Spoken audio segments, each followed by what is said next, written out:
I discovered my pregnant wife was cheating with my supposedly infertile best friend just weeks before our gender reveal party. Instead of confronting them immediately, I planned the perfect exit and watched their worlds implode when the truth came out in front of everyone we knew. The first time I suspected something wasn't right was when I noticed the change in Sophia's scent. After 5 years of marriage, you get used to the way your partner smells. Their shampoo, perfume, the natural essence that's uniquely them. But lately, when Sophia returned from her increasingly frequent late nights at the office, something was different. A cologne I couldn't place lingered on her skin, faint but unmistakable. I ignored it at first. We'd been through so much together, especially with our 3-year struggle to conceive. When she finally got pregnant after all the fertility treatments I'd endured, the specialists called it our miracle baby. I was ecstatic, overcome with emotion at finally becoming a father. So when those first suspicions crept in, I pushed them away. Sophia wouldn't cheat on me. Not now, not while carrying our child, the one we'd cried, prayed, and paid thousands in medical bills for. Then came the text messages, the way she'd angle her phone away from me, how she'd step outside to take calls, claiming they were work-related, the sudden password change on her phone because of a security breach at her company. Nathan, my best friend since college, was equally excited about our baby. He'd always been there for me during the fertility struggle, listening to my frustrations, offering support. He knew every detail of our journey, including my specific fertility issues. The doctors had diagnosed me with oligospermia, extremely low sperm count, combined with poor motility. They'd told us natural conception would be nearly impossible without medical intervention. Nathan himself had claimed he couldn't have children. He'd told us years ago about being diagnosed with azoospermia from a childhood illness. His wife Lisa had made peace with their childless future, though I could sometimes see the lingering sadness in her eyes when the topic of babies came up. The truth revealed itself on a Tuesday evening in April. Sophia was showering after returning late from drinks with colleagues. Her phone, left carelessly on the kitchen counter, lit up with a notification. I never checked her phone, never had reason to, but something pulled me toward it that night, some instinct I couldn't ignore. The message preview from Nathan read, "Can't wait to feel our baby kick again. Last night was..." My hands trembled as I unlocked her phone. The password, not her new one, but our anniversary date, the one she'd used for years. She hadn't changed it after all. She'd lied about that too. What I found nearly brought me to my knees. Hundreds of messages between them going back almost a year. Photos I can never unsee. Pet names, plans for their future, and the most devastating thread, the one where they discuss the baby. "The timing works perfectly," Nathan had written. "He'll never question that it's his." "What about your condition?" Sophia had asked. I lied to everyone, even Lisa. "I don't have azoospermia. I have oligospermia, just like him. Low count, not 0. But my motility is much better than his. The doctors said I had a much higher chance of conceiving naturally than he ever would." "You're sure it's yours?" Sophia had pressed. "Has to be. We've been together almost every day during your fertile window for months. Meanwhile, you and he were only intimate, twice during that time? And with his numbers and motility issues, the specialist said he had less than a 1% chance without treatment. It's definitely mine." I read further, discovering that Sophia had secretly stopped her fertility medications 3 months before getting pregnant, right around the time their affair intensified. They'd planned this, calculating the odds, manipulating everyone. I read for hours, feeling each word like a physical blow. The messages revealed everything. How they'd started sleeping together at the company Christmas party when I'd left early because of food poisoning. How they'd continued their affair in our house when I traveled for work. How they'd laughed about my excitement over the pregnancy. In that moment, something inside me changed. The devastation gave way to an icy clarity. I took screenshots of everything, emailed them to myself, then carefully returned the phone exactly as I'd found it. When Sophia emerged from the shower, I kissed her forehead and told her I'd made her favorite tea. She smiled, oblivious that I now saw the monster behind her mask. For the next 3 weeks, I lived a double life. On the surface, I was the same devoted husband, rubbing cocoa butter on her growing belly each night, discussing baby names, assembling nursery furniture. But behind the scenes, I was executing the most meticulous exit strategy of my life. I secretly met with our fertility specialist, claiming I wanted to understand how this miracle had happened.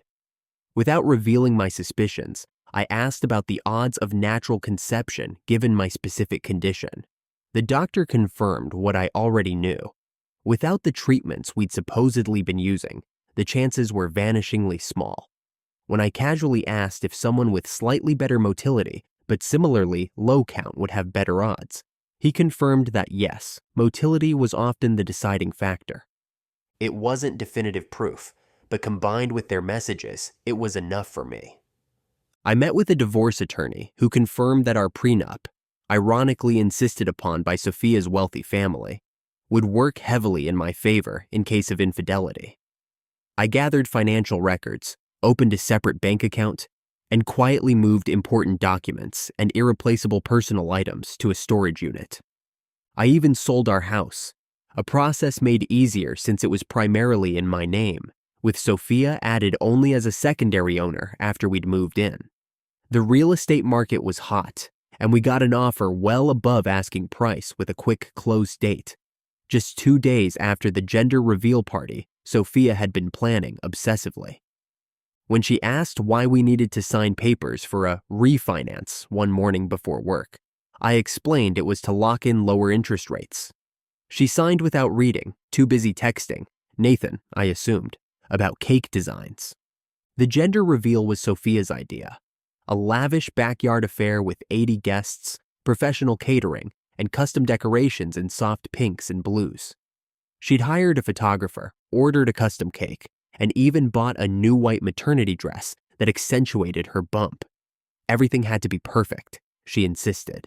It was her moment to shine. The day of the party arrived bright and clear. As guests filtered into our backyard, I watched Sophia and Nathan perform their carefully choreographed dance of casual friendship. A brief touch here, a knowing glance there, standing close but not too close. His wife Lisa beamed with genuine happiness for us, occasionally resting her hand on Nathan's arm with affection that made my stomach turn. "When are you two going to start trying again?" I overheard someone ask Lisa. "Now that they've had success, maybe you'll get lucky too." Nathan shifted uncomfortably.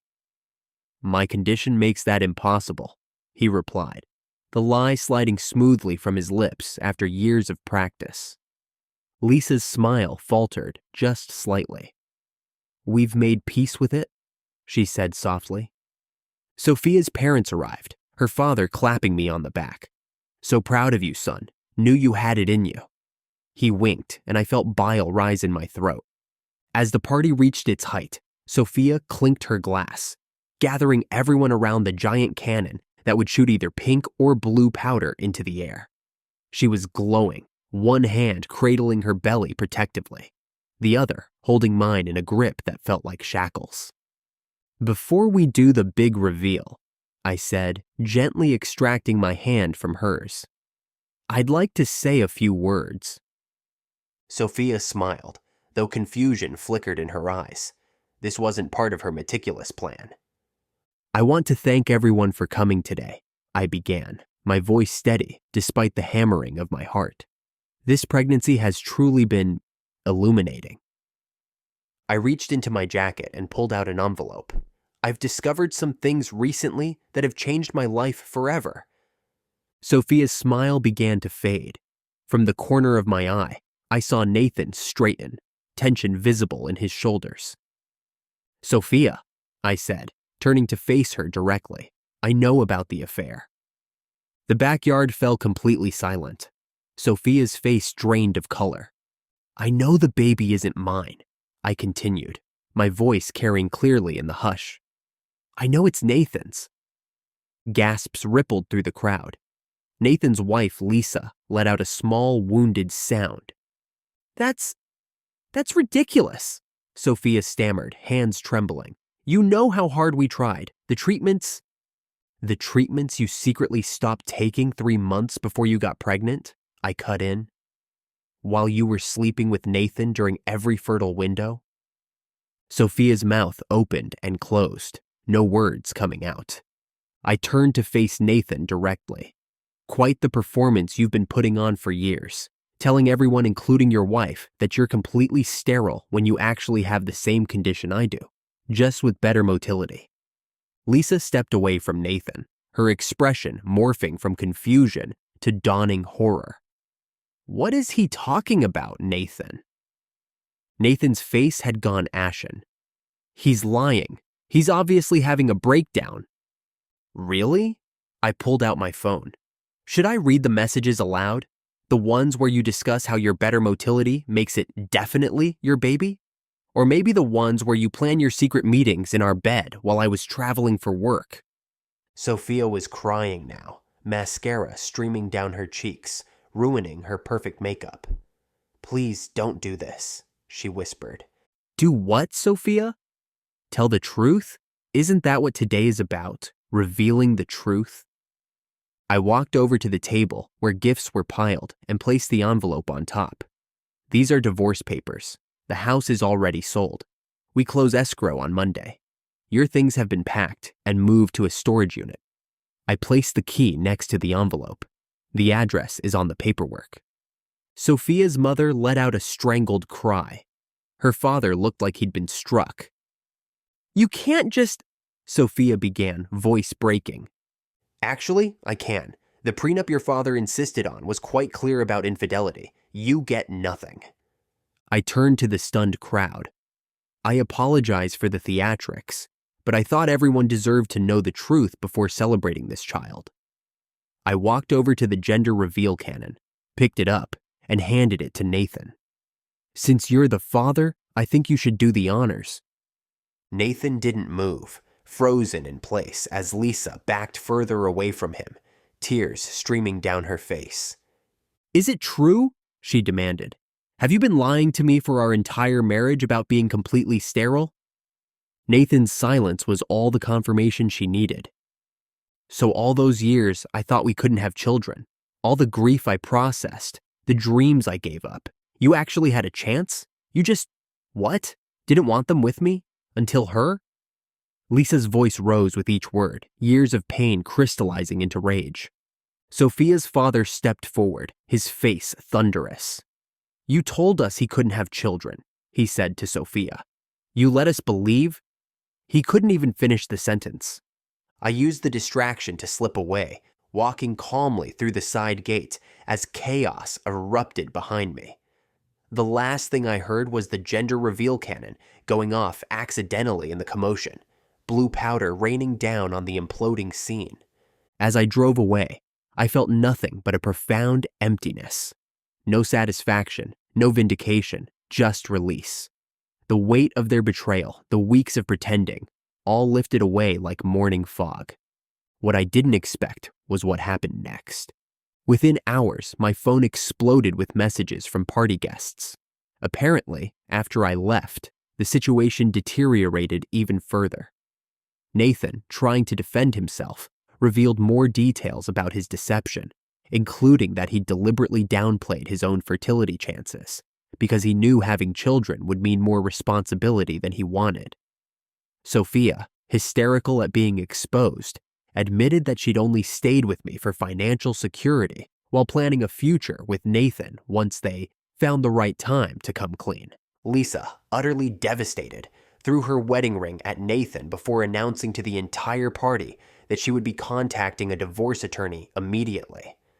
Sophia's parents, humiliated in front of their social circle, refused to let her come home with them, her father telling her loudly that she had made her bed, now she can lie in it. Within a week, both marriages were ending.